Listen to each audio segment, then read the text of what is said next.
ne bajja ne bazzaawo Buganda ate era nga bakimanyi bulungi.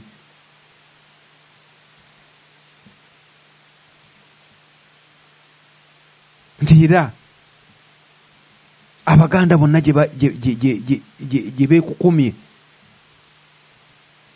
tojja kukya lumu.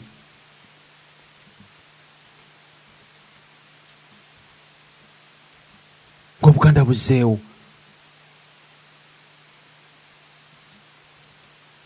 Twongera okubategeeza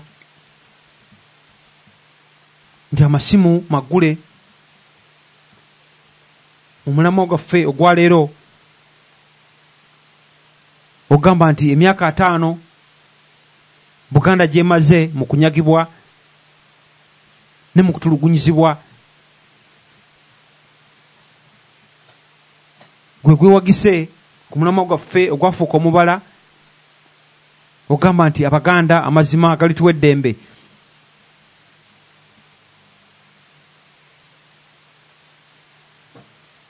Nga bwegatolera n'olukomo esimu yaffe neerawa nti 44 911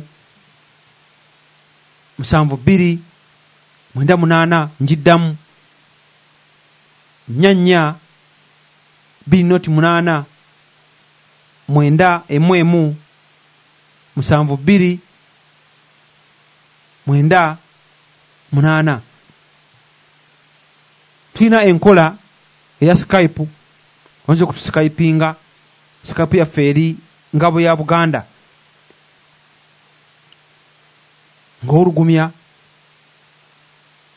ng'obaako kyoteseza Obuganda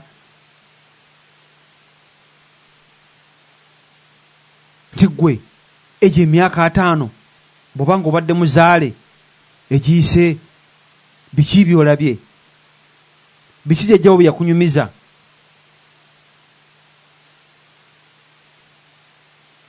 Mu myaka 5 otalo lweruweero lwakusangawa, omulabiro yategeka nga lugenda okuyindira mu masaza ga Buganda gonna okulaba nga Abaganda basaanyizibwawo naye nga ffe tetumanyi. Waliwo Omuganda ffe mwannyinaffe awulugumya olukomo, Ssaabasajja Kabaka awangale eradde emirembe katumufune. Ssaabasajja Kabaka awangale nnyabo basebo, tukulamusizza eno oli ku leediyo y'Abaganda ababaka bulira amannya go nawajja osinzidde okukubira Ssaabasajja Kabaka awangale agondegonde. Ssaabasajja Kabaka ono mu mirungi ki omuwandiisi w'olukiiko lw'abavuzi bwa Buganda International. Tusanyusa okuwuliza ssebo nsinzidde wano ku butaka e Buganda mu ssaza lya Ssaabasajja Kabaka ery'Ekyaddondo. tusanyusa nnyo okubawuliza ssebo. Nange neesiimye okubawuliza. Nzikiriza nsooke nga bulijjo okwebaza abateeka akasente ku mpewo leediyo yaffe ababaka waje empita eryato lya Nuuwa nesobola okubeera ku mpewo. N'olwekyo buli Muganda mukubiriza oba mukoowoola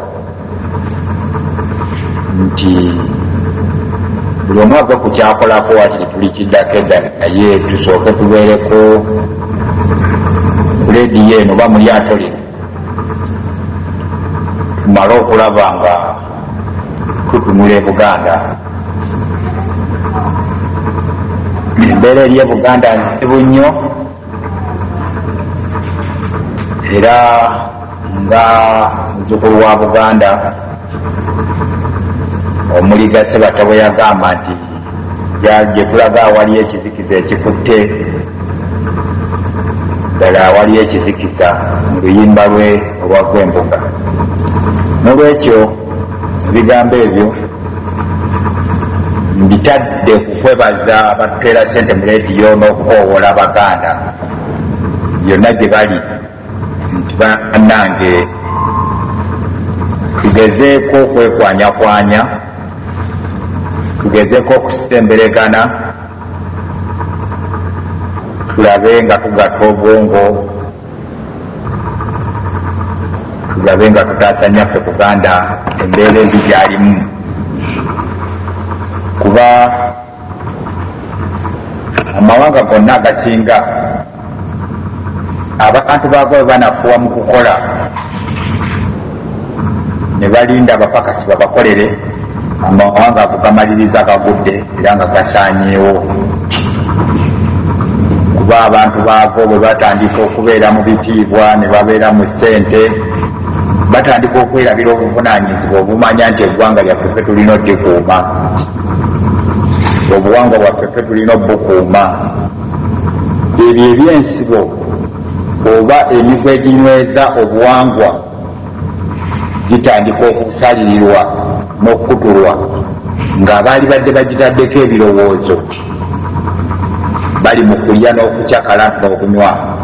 Kino kyekyavaako okugwa kw'obwakabaka bwa Bufalansa, kyekyavaako okugwa kw'obwakabaka bw'Abaroma, kyekyavaako okugwa kw'obwakabaka bwa Misiri obw'Abafalaawo, nti era bwe baali Abayisirayiri bava e Misiri okudda ewaabwe, Abamisiri badduka babanone baleme kubaleka, kuba baali bamaze okumanya nti balina abantu ababakola ki, ababakolera. N'olwekyo nkubiriza Abaganda, nkowoola Abaganda yonna gye muli nti tukyawe nnyo omuntu atugamba nti Buganda yayimirirwawo okukolererwa. Buganda yayimirirwawo okufa Abaganda okugikolerera. Era bajjajjaffe bwe bakolera ensobi etandika okusiga abaana be banyaganga mu ntabaalo ne batandika okubasiga mu lubiri, kyekyavaako embetezi n'olwaleero tukabya. Mukama wange ekkiriza ne butereevu ku mulamwa ewaawo ssebo okulondobereza kankubeeko ng'eyanyageemu nti gwe yali mu lutabaalo nga zonna wazirawa lwaki wanyageemu ate oyagala mugigabane. Olwekyo nkubeyo ssebo ngende ku mulamwa. Ssebo nebaza basemiramwa ne bandamiramu abaleese omulamu ogwo omukulu, naye nze nja gukwata mu mbeera za mitendera ng'esatu, era nja kusaba Abaganda bangumiikirize era bampulirize n'okwegendereza wakati mu kubateekako oluusi obuvunaanyizibwa bwe balina okutuukiriza ne batabutuukiriza, ate n'okusiimuula enzira emu n'okulaba nga tulaba nti ekigendererwa kyaffe kuyiga, oluvannyuma tumanye ensobi bwe zaava gende mu maaso nga tugolodde. Ssebo omulamwa gugamba nti emyaka 5 Buganda gyemaze mukiyise mu kunyagibwa ssebo n'okutemulwa. Naye nze kankiteeke mu kigambo kimu, Buganda gyemaze mu kufaafaaganirwa. Ssebo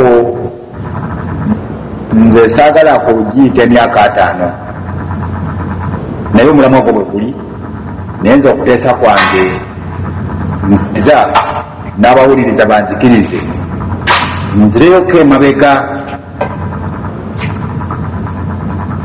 Nze nali nafunako omukugu omu yali Profesa Charles Kabalusali,